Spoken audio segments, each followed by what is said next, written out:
Welcome to Inside Analog Photography radio program. I'm your host, Scott Shepard, and of course, the Inside Analog Photography radio program is all about traditional process photography. We talk about instant photography. We talk about black and white. We talk about color film.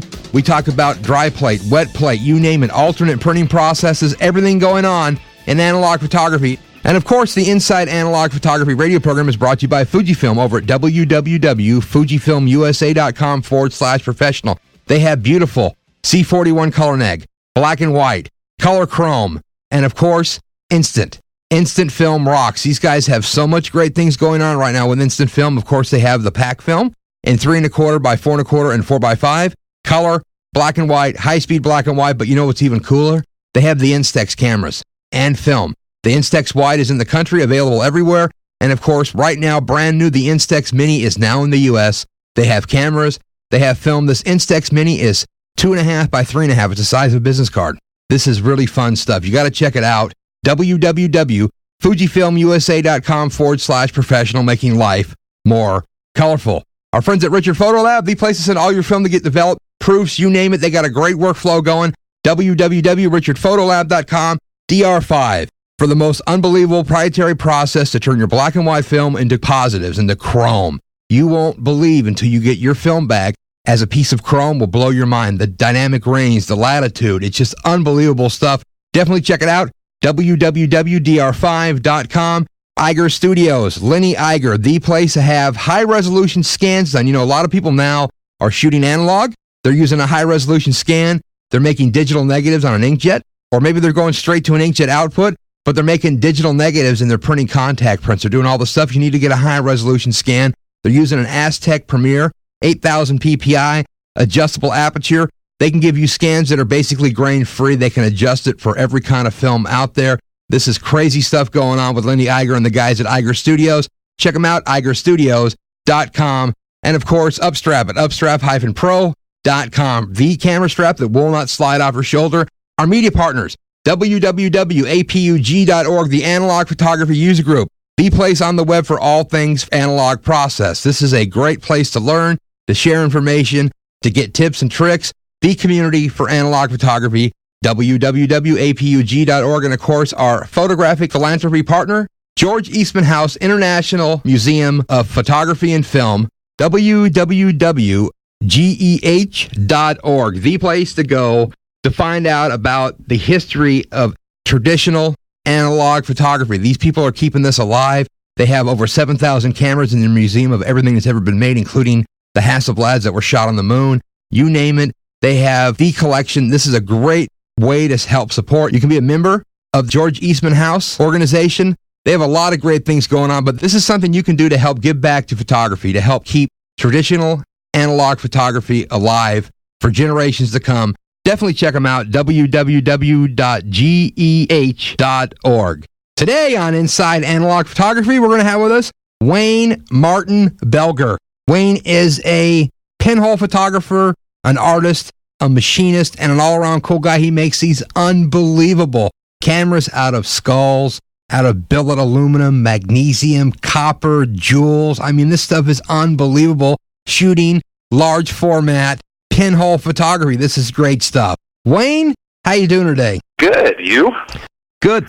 Thanks for joining us here on Inside Analog Photo.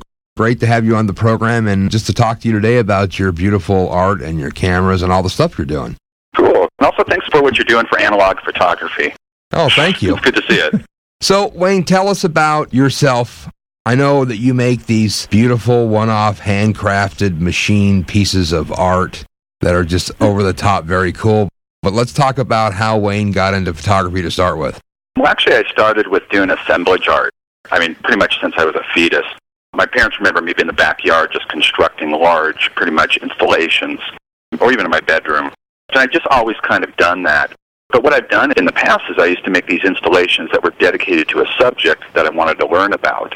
A few years back, I had my friend who is a professional photographer in Los Angeles, and he was doing a series with pinhole photography.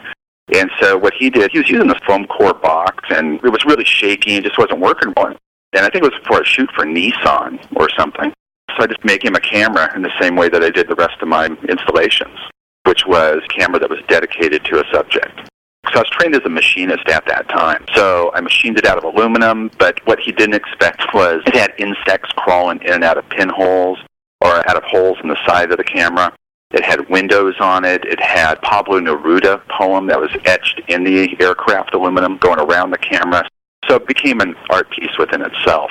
And then I just kind of fell in love with pinhole photography at that point. Just like the process of just pure light and time coming through a small hole, through a really small aperture. And I like the fact that the air that touches my subject could actually touch the film. So there's nothing being altered, basically. Just pure light and time and space. So I guess that was my biggest fascination with it. And since I was never taught or had a lesson or anything in photography, nobody really told me what was wrong or right to do. So to me, the camera was just as important as the photos. And if I'm going to be into a subject and take a photo of this subject, it made sense to me to make basically a shrine or something that's involved with the subject I want to photograph. So there it is in a nutshell. That's kind of what I do. Wow, so really no, like you said, formal basic photographic training. It was like you're a machinist, your buddy's making something, it's like, dude, this is garbage, and I'm going to make you one. Pretty much, yeah. But also I paint, and I do installation art. So, I mean, it came from that. And then I kind of fell in love with pinhole photography, so I kind of moved my installation art into the cameras, which just made perfect sense to me. And when you look at the whole evolution of it from when I was really, really little till now, it just makes sense to me. And like I said, too, is as far as my darkroom techniques, the camera techniques, the way I set them up, I've never had anybody show me anything. It's just been all trial and error. So I just kind of came up with this process that I really enjoy, and it works well for me. So let's talk about your first camera you made that was a commercial piece that you actually made to be sold. How does the whole process work when you come up with a thought for a design or a theme, a genre for a camera? Because you've made different ones that we'll talk about. The wood camera, the deer camera, the classic camera. I mean, you made all kinds of stuff. Really, really cool. So how does this come about? Is it people that are saying, Wayne, can you build me a camera that's themed around a deer? Or do you just come up with stuff and then that's how it goes? No, it's just stuff I come up with, stuff I want to learn about. The first cameras I just completely made for myself because I was falling in love with the idea of pinhole photography, and I just really fell in love with the darkroom. I never thought about actually ever showing them in a gallery or selling anything. Yeah, they're just strictly for me. And then I started getting this feeling that there's a subject I want to learn about. This camera then became a bridge between me and the subject, and I could be more involved with the subject. And so I thought it was more of a bridge. I never really saw it as my profession. I never thought it would be what I ended up doing full time. Some of the early cameras, which I made one that I started photographing kids with, it's called Dragonfly. It was a really personal piece. I used to do some work for child recovery. An organization would send me to different cities if there was a child that was missing and there was a sighting. I'd worked with different families, but I worked with this one family and got really close with them. Their daughter was actually found dead about a year after I started working with them. So the Dragonfly camera is actually a shrine or an altar to her. And with that, I photograph moments of children's lives. So it's basically a lot of my own working out my own issues almost, or things that I want to learn about myself. I'd create a piece around it, which was a lot of my assemblage art when I was a lot younger, too. So it had just kind of evolved into that. So that's kind of where it all comes from. Now, as far as selling stuff, I had a friend who had a space in the brewery in downtown. She had a little gallery space, and she fell in love with my cameras. And she said, would you mind on the next art walk if we could have a little show with your work and put them out there? I was like, sure, fine. And people really freaked out over them. So that was kind of like, well, maybe I could kind of go this direction. Also, all the ideas are pretty much really personal ideas, things I want to learn about myself, things I want to learn about life in general. I've never had anybody come up and go, hey, could you make me a camera for this and that? I've never done a commission. So it's been all strictly really personal work. Let's pick a camera and talk about its design and sort of how this process sort of goes. So let's talk about, I guess, the Yama. Okay. My ex-wife, actually, she was from India. So we'd go to India and we'd spend some time in India. One of the things that really struck me is a lot of the Tibetan refugee areas. It's huge masses of people, of refugees. And here in the United States, you really don't get that idea of refugee or people having to leave their home. So that's kind of what it was inspired by, because you see a lot of Tibetan arts and just cities exist due to mass exodus. We really don't get that here. So that was more of a study of that. I came across a skull, it was from Beijing, and there was a whole bunch of Tibetan artifacts that were all laid out. I have a friend in San Francisco who works for a Tibetan legal organization. He's actually a Tibetan refugee himself. He was a Tibetan Lama. And I told him about the project idea that I had as far as making a camera out of this human skull that was a Tibetan Lama skull. The estimate is about 500 years old, the skull itself, and it was from a monastery in Tibet. So I told my friend Tashi about it. He goes, I think it's a great project.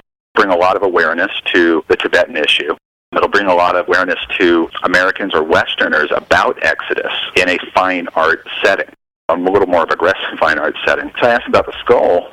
He goes, well, as far as the skull itself, to really care less because it had the same relevance as a bird flying over and losing a feather.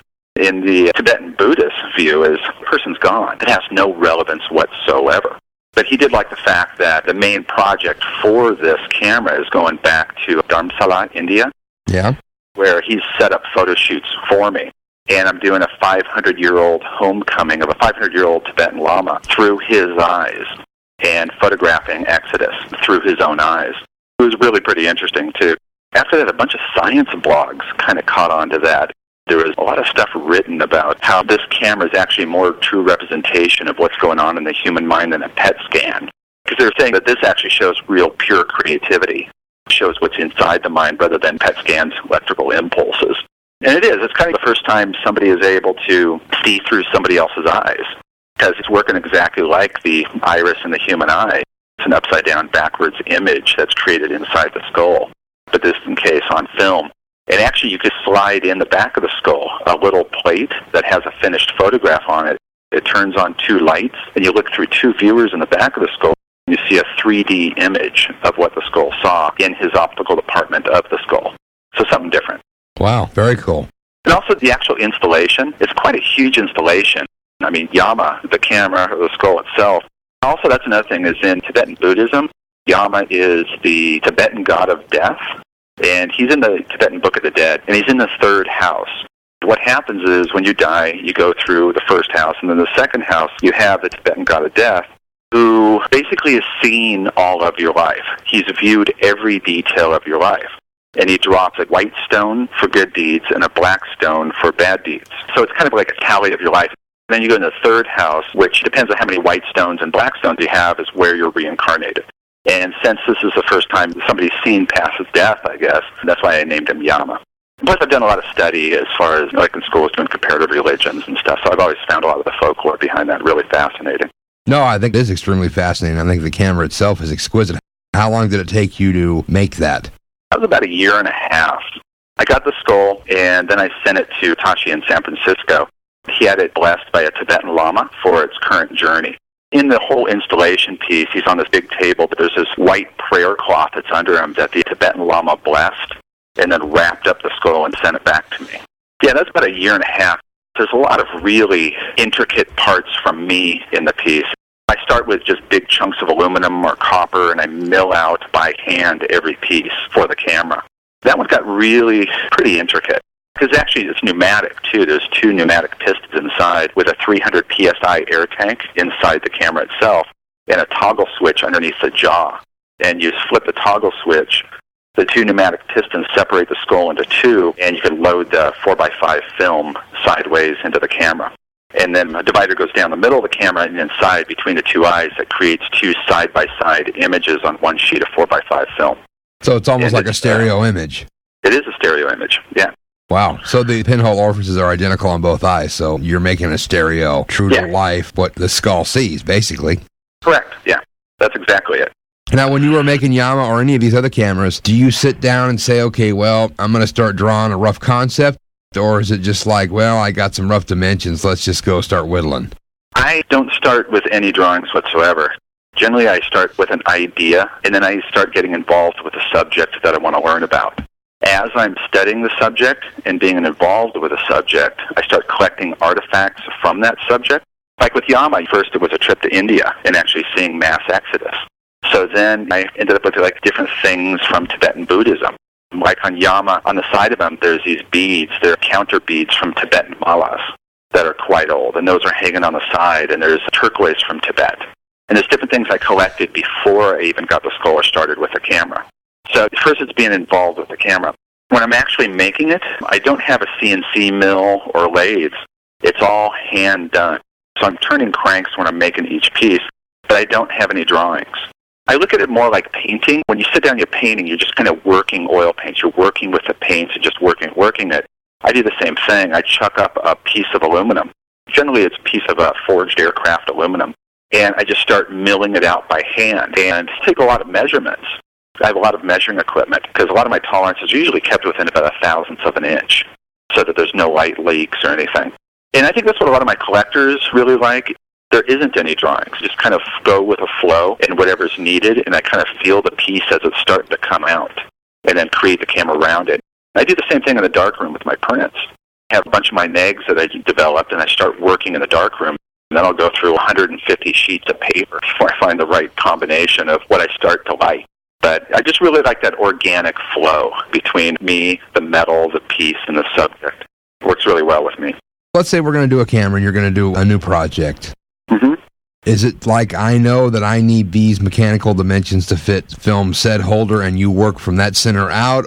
Or how would you actually conceptually work on a project? Based off of the object itself that you're going to start with, or the theme, or is it all center off of, well, I know I need this distance from film plane to pinhole orifice, and then you work out? How's that work? It all starts with a subject. It all starts with learning. I'm kind of a book freak, and I really get into different books. I get into the subject, and I really start creating. Like the project I'm working on right now, the camera's getting really, really intense for this project. Through mythology, I've always loved the mythology of creation and destruction. I've always been fascinated by it. I mean, from Shiva to Oppenheimer. You start studying these different objects of mythology to scientists like Oppenheimer and getting more and more involved into it. And then you start visualizing what direction you'd like to go with it. I ended up making a connection, and this woman's actually working with me on the project. She works at the Stanford Particle Accelerator. And started having this visualization of how I wanted to study creation and destruction by using a particle accelerator. So talking to her, we've done some tests. We actually took the Hindu god Shiva, which he's the god of creation and destruction in Hinduism, to the particle accelerator and shot him with a beam from it and used Polaroid X-ray film to see how much scatter we could get off bronze and then platinum and then different materials.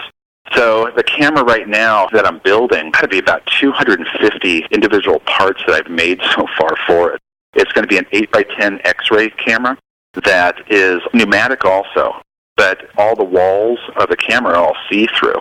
They're all half-inch thick lead glass that they use for X-ray rooms. Wow. It's completely see-through. It has a tungsten pinhole.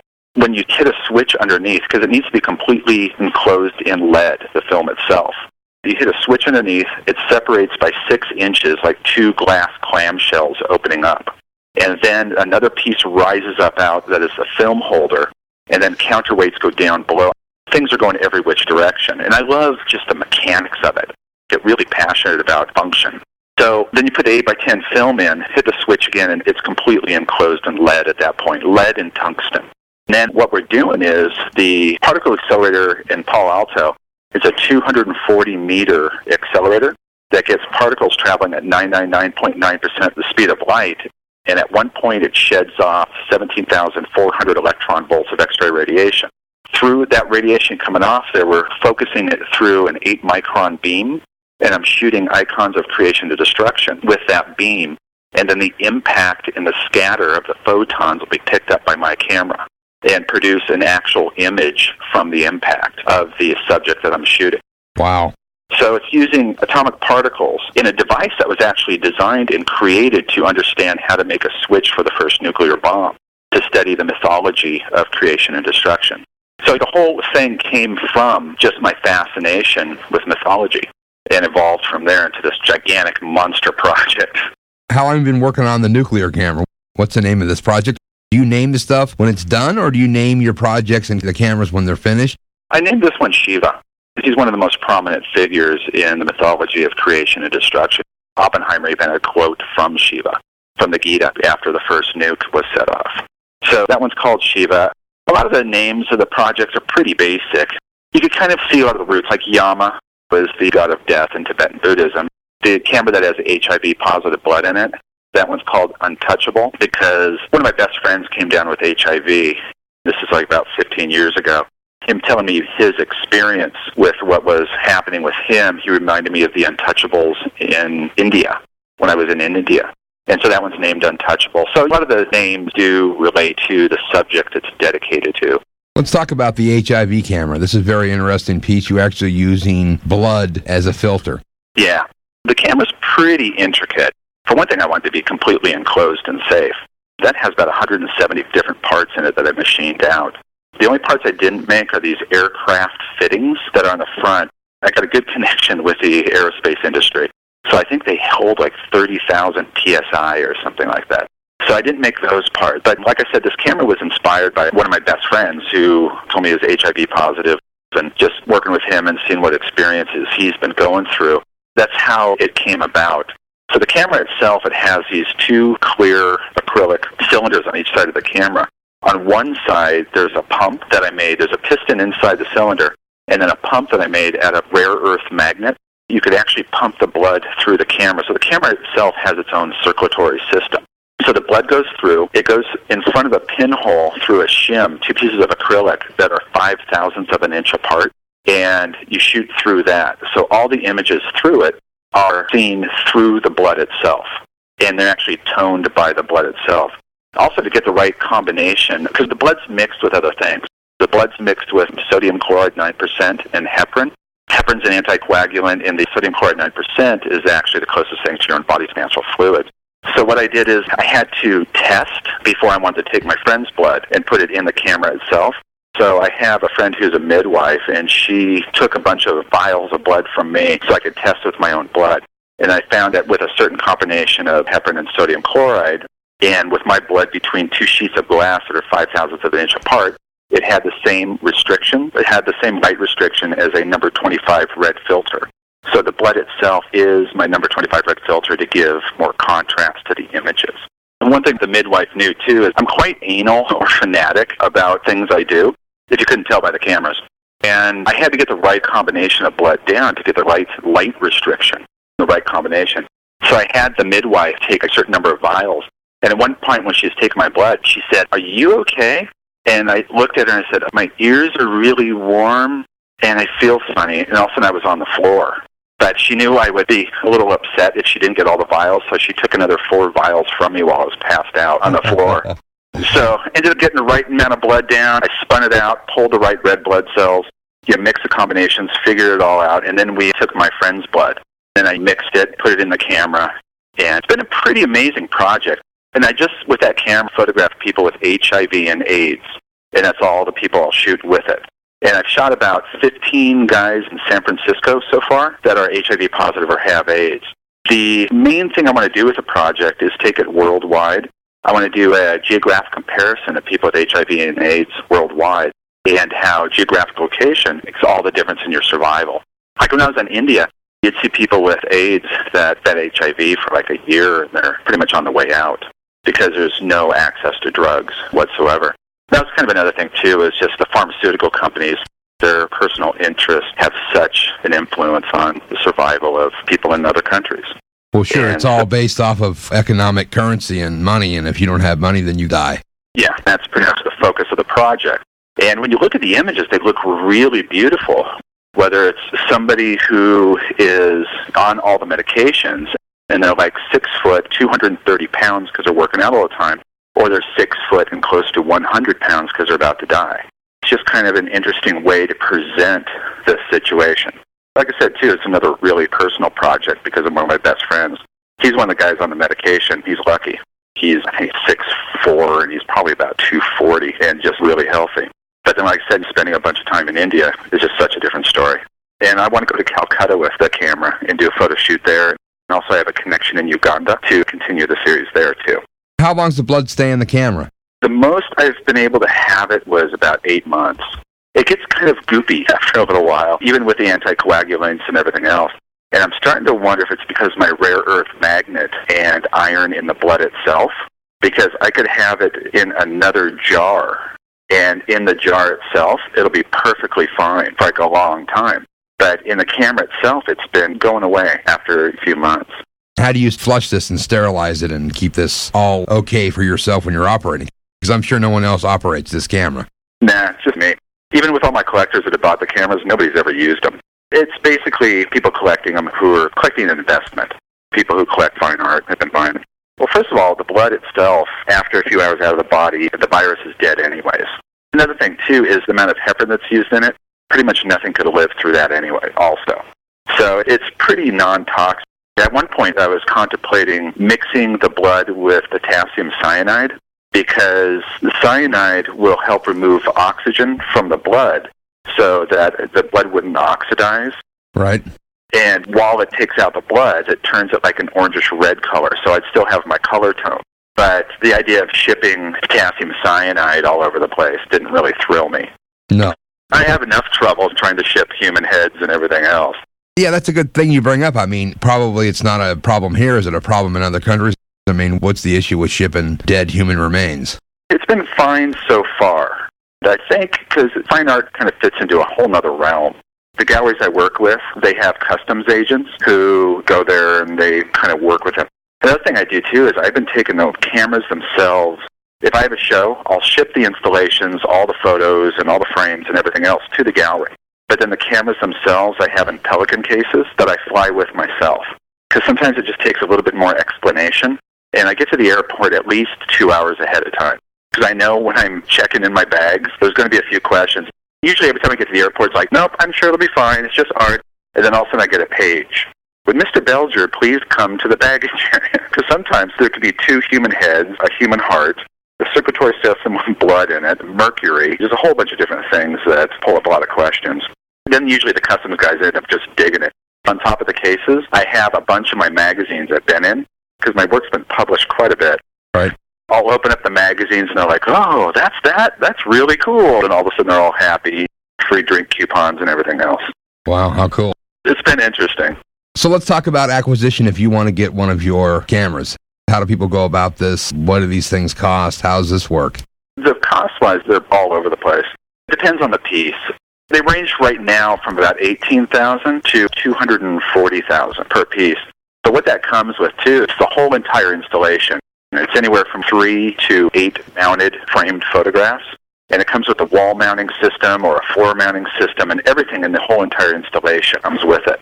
Like Yama was just shipped to Toronto, I think 2 weeks ago, because there's a collector it looks like he's going to buy. Yama's the $240,000 camera right now. But he was just shipped to Toronto. My pretty big-time collectors check him out.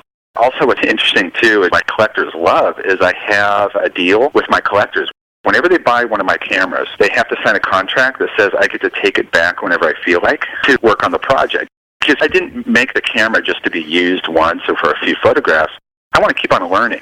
I made these things so I could learn things, and I want to keep on going with the project. So what I have is this contract that says I could take it back when I want to work on the project, but for now on, the owner of the camera to go with me on the photo shoot if they wish, and also they'll get the number 2 print from anything I decide to print for free. There's a collector in San Francisco, his name is Justin. Actually, he owns 3 art galleries and a publishing company. He owns the underwater camera, which I think is one of the first 4x5 underwater cameras that really worked as far as pinhole. He owns that camera, and he's been on, I think, 3 scuba dives with me using that camera. Also, he's received like over 30 photos. I think there are 30 by 34 color prints from photo shoots from that camera. And those go for about $2,800 each for the photos. And they come in a series of 10, but he gets all the number 2s from now on for free. I've been doing a photo series with that camera in public aquariums. I did a photo shoot in the Monterey Bay Aquarium. That just came out beautiful. I did in their kelp forest exhibit. And actually, it's been a year now. I did a photo shoot at Scripps Aquarium in San Diego. It's pretty fun because I scuba dive with the camera. They make a big event out of it. I have a regulator that has a microphone in it. And then there's a docent in the audience, so I could talk to the crowd and tell them what I'm doing while I'm in the aquarium. It ends up being a pretty cool little thing. Right now, I have 2 cameras. I have the Sons of Abraham camera, which is a 911 camera, and also the Deer camera, which were paid for by collectors quite some time ago. But I still have the cameras because they want me to use them, because occasionally they just get prints sent to them whenever I use it. So that is very cool that, like you said, you buy this piece of art, this installation, this camera, but the iteration of it lives on. You keep continuing to do projects with these. Are you working with every camera you've made? Yeah. I mean, I still use cameras from 2002 pretty consistently. I have a roadside altar camera, going to be getting back pretty soon because I've been working on a roadside altar series, and I've noticed a bunch of new ones around. So that's being sent to me. I've shot about 200 roadside altars all over the world, and it's a pretty interesting series. Another thing that's been really cool, too, is rather than just going and buying a painting or a sculpture, the collectors are kind of liking the fact that they have this ongoing relationship with the artist. If I'm in town, I come by and I see him, and maybe they'll use the camera while I'm in town.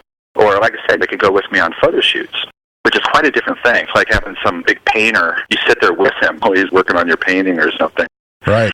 And also what's cool, too, is rather than just buying a painting, you're still getting more and more work as time goes on, which has been fun. It wasn't that long ago I sent a whole series of photos to the guy who owns the underwater camera, and he was just pretty jazzed to the fact that he's still getting work for free. No, that is very cool. How many cameras have you made so far? I don't even know. I think 12 or 13, and I got 3 more under construction right now. And do you find that they keep getting more and more complex, or are you still doing ones that are like, oh, here's a simple little design, this is my idea for this, and you can just crank one out? Or is everyone turned into a multi-year extravaganza of machining and thought process and the whole deal making it? It's the whole deal now. I seem to get more and more enjoyment out of getting deeper and deeper. If you're going to get into something, go down the rabbit hole as far as you could go. So that's kind of what I've been doing. The projects are getting more and more intense. I have more and more the ability to really kind of travel and just make these projects bigger vision than what they were before. Yeah, they're getting far more intense than they ever have been, and I'm enjoying it more. I'm allowed to go down my little rabbit hole more and more. I seem to disappear at times, but I'm enjoying it quite a bit. That is cool, though. I mean, everybody needs to disappear. Yeah, if people would do that more, there'd be a lot fewer major issues in the world. Yeah. Let's talk about your photography. What are you using to capture these beautiful images on? What are you using for film? Primarily 4x5 film. It varies quite a bit. I used to be a bit of a Kodak guy, but I've kind of been switching over to Fuji quite a bit. Fuji's been good to me lately. They sent me a bunch of Polaroid, or their version of Polaroid. Because I about panicked, because I use Polaroid film for my setups. Because all my cameras will take Polaroid backs, and so I do a bunch of my test shots with Polaroid film. And also I love, which I hope Fuji makes in the future, Type 55 that produces a negative. Because I kind of had this really cool special process with the Type 55 film, where I would shoot a bunch of images using it, and then I would take the negative and I wouldn't clean it, and I'd throw it in a box for 3 months. And over 3 months, it would just start getting these weird cracks on it, and these weird, like, just natural things would start happening to the negative. And then I would go into the dark room and just start working with it. Just kind of like that whole natural erosion process to the negative. It's been pretty fun. So hopefully Fuji will make that in the future. But it's been a lot of Fuji lately, especially with the color shots. I haven't played much of the black and white yet, but from what I hear, Fuji's going to be sending me some film to play with. So that'll be cool. And then now I'm using 8x10 X-ray film, too. So that's a whole new thing also. Now, have you had a chance to play with any X-ray capture yet, or are you going to wait till the camera's completely done and do all this at the accelerator?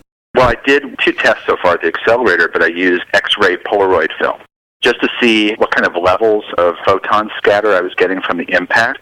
All my results came out really, really positive. So that's going to determine the focal length and the aperture of the tungsten pinhole. And then just kind of go with that. I'm going to have about a week to play with the accelerator. I mean, what a big toy to play with. Yeah. What I'd love to do, though, with that project, too, is go around the world to different accelerators, study the local mythology of creation and destruction, and then shoot the icons of creation and destruction that are the local icons. There's one piece that's going to be in the camera. In the back, it's like 2 glass trapezoids that come together. Yeah. In the back trapezoid is a bonsai tree. So it looks like a little greenhouse kind of thing. Right. But the glass that's in the back trapezoid isn't lead. And the bonsai tree will be growing in dirt from Hiroshima. You could actually flip around the tree. So that's going to receive some pretty good-sized doses of radiation when it's in the back of the camera. But then also that tree could flip around inside the front of the camera. So the photons that are coming through the tungsten pinhole, the bonsai tree will be impacted before the film while it's inside the camera, so it'll leave a silhouette of this tree. Sure goes great with the theme of the camera, though. Oh, it does. There's another really cool piece, too. The part that comes up out of the camera, that's the film holder, that rises up high. It has a piece of carbonaceous chondrite in it, which is a piece of meteorite they found in northern Africa. And it's a piece of meteorite that was formed before our solar system or before our sun was even formed. So for a camera about creation and destruction, I thought that was kind of a cool little figurehead piece that rises up out of the camera when it opens. No, that is cool. Let's talk about here, Wayne, where people can actually go see some installations, your website, images. If you're out giving talks, I mean, where can they see what's going on with this beautiful art you're doing and these unique creations and all the cool stuff you're up to? well as my website, which is boyofblue.com. It's going to be going through a major overhaul. We're putting a bunch of flash in it and everything else. So it's going to be even cooler looking, and I'm going to have a little page for stuff that's being made right now. Also, at the end of November, I'll be in Art 21 in Cologne, Germany with some of my work. It's a big art festival thing where they have artists from all over the world. And then in December, in a gallery show at Strychnine Gallery called The Magistrates in Berlin. I'll be there, then Toronto in January. So there's like 3 shows right after each other. It's going to be a little nutty then. Big show that's going to be coming up will be in Toronto at a gallery called the Meta Gallery. It's a big solo show, and I'm going to have 3 new cameras that have never been seen in it. The particle accelerator camera will be there with images from it, including a trilogy of the cameras that were made out of human skulls that represent birth, life, and death. The show opens April 30th. Also, what's going to be really neat about that time is that there is a really big photography festival that goes on in Toronto for that entire month in May. So I'll be doing different lectures there. I'll be doing different shoots, and there'll be quite a bit going on. The photography festival is called Contact, and it's supposed to be a pretty big ordeal in Toronto. People come from all over the world for this photography festival. So I'll be doing quite a bit for that, and the show will be up for like a month and a half with all the latest stuff. Then Cool. Back to Europe. Do you find that you have more draw and interest in your artwork and your cameras and everything that you're doing in Europe than you do here in the States? Especially since the economy kind of crashed. My website, in the last years, had over 20 million hits. Within that, the majority of them are still in the United States. But then Germany and France is pretty close behind. Lately, it seems like the Eastern Bloc has been really into my work. I just came out in a magazine called Top Class. They did a big feature story. It's from the Czech Republic. And then in October, Popular Mechanics is doing a huge feature story. Popular Mechanics in Moscow is doing a really big feature story. They have like 60 different images of my work, and it's kind of wild. No, it's great coverage, though. I think it's really cool to see the more people that can see your artwork, even more so, even if you're into machine technologies and just the craft of making this stuff out of metal and machining things and all these mechanical devices that are in it. So there's different levels of complexity to the work to where it's like you can go for it from an artistic standpoint. You can look at it from just a raw machine technology engineering standpoint. It's pretty cool. Like I said earlier, it seems to just go across the board, and I think it's because I'm just doing my own thing. I didn't really think about an art career or a photography career or a career in any kind of sciences. Before this, I was a musician, and it's just kind of evolved into this thing. But it's what I like to do, which is my own thing. I don't know if I told you about this earlier, but there's this great blog. It's just called Science Blog. But yeah, it was the woman who was saying that my cameras were a representation, that then they scan of the brain, and that they pick up true creativity rather than just electrical impulses. And they really went off it, and then people would comment on the blog, and went back and forth, and all these hardcore science people were just like, this is the greatest thing I've ever seen. It was pretty fun. That's another thing that's been kind of great, too, is actually stepping into the science realm. Because the particle accelerator, they're spending most of their time zapping mine tailings to get spectrum readings. And it's just kind of the same thing. So all of a sudden this artist comes in with this wacky idea, and they just really seem to dig it. Last year at Scripps, they were just bending over backwards to really have me shoot there, and they were just so excited. They gave me this whole staff of people to work with. This guy who made a pinhole camera. Scripps is one of the biggest institutions of oceanography in the world. It was just really something to see how excited they were getting, because it was something different. Wasn't studying the mating habits of the Garibaldi. It was something completely different. Yeah, they love different stuff, and I think this is just very unique, and it's just so cool to see that you're spending your time to crank out this beautiful art. Everything's themed, and there's a meaning to it, and just deeper than, wow, look at that cool machined camera. Like I said, it's all about the subject. I wouldn't survive as a regular photographer. Within my life, I've never wanted to be a voyeur. I've never wanted to stand back and just take images. I want to participate in basically everything. That's kind of why I guess I got into this, or why I'm finding this is a good bridge to learn about things, so that I could just be involved more with life, I guess. And it's a process that works really well for me. No, it sounds like you are enjoying yourself, and life is good. Oh, quite a bit. It's kind of nice when you get some interesting, wacky idea, and then you start really getting into it. Then you present that idea to Scripps Aquarium or something, and they're like, we would love to have you. And then all of a sudden you get to go on these adventures, and you get to learn. That's been one of my biggest addictions ever, has just been learning. This gives me even more of an opportunity to do that. I guess I'm quite self-centered in a way, because I'm going off on things I really want to learn about. But at the same time, I get thousands of emails from people that are incredibly touched by different projects, from Sons of Abraham, which is the 9/11 camera, to the HIV camera, to Dragonfly. I find a lot of inspiration. I did a lecture at an art college in Ohio in February, and part of the lecture was just don't go to college, which I'm sure the school didn't really like. But it wasn't just don't go to college. It was art schools are great if you want to learn advertising techniques or more commercial photography and stuff like that. I said that what you need to learn to do is go down your rabbit hole. It was kind of an interesting lecture. I had fun with it. So, Wayne, tell me, what do you do for a hobby? I mean, you're machining parts, you're out doing photography, you're coming up with these cool themes, you're researching things, you get to go dive in at script, you're out hanging out with the guys at Stanford Accelerator. I mean, you got a lot of cool stuff going. What do you do for fun? I mean, that is my fun. I mean, I've been a mountain climber and rock climber for over 20 years. So I do spend a lot of time on rocks. I kind of specialize in something called big wall, which is multiple day ascents up vertical walls. So I spend maybe 2 weeks on the side of El Cap. It depends on the route. So that's always been one of my biggest passions. Still do quite a bit of scuba diving and just like to be out. What I'm doing, that allows me to be out quite a bit. I'm out shooting a lot. Also, I do quite a bit of hiking and backpacking and such to just really odd places. So let's give everybody the address again to your website. They can go look at your stuff. Of course, they can Google your name, but give us your address again for the website so people can actually go check out what you're up to. Okay, it's boyofblue.com. So boyofblue.com will take them right to your Boy of Blue Industries, right to your website. They can look at what you're doing, what's going on. They can also write me on my email, which is boyofblue@yahoo.com. I also have a MySpace page, which I think is myspace.com, Boy of Blue, or however that works. But it's Boy of Blue at MySpace, whatever it is. And that is a little bit easier to update new photos, like there's new photos from the HIV shoot. It was really interesting. I did a HIV photo shoot in San Francisco on this rooftop. It was for a new TV show with Dave Navarro from the Red Hot Chili Peppers. Right. He spent the day with me working with the camera, and then we took blood right there from my buddy. And then we injected it into the solutions, and then Dave Navarro pumped it through the camera to set up the camera. And then Dave helped me set up the photo shoot and everything else. It was a pretty cool day. They had all these cameras rolling. I'm not sure when that comes out, but it was a pretty big event, and it was a lot of fun. And some of the photos from that shoot are on my MySpace page, and they came out beautiful. And I'm quite happy with the way that camera's performing lately.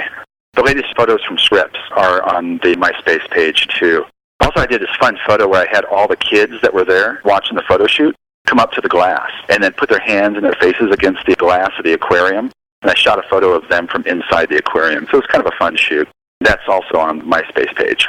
Cool stuff. Great work. Beautiful cameras. Very cool art.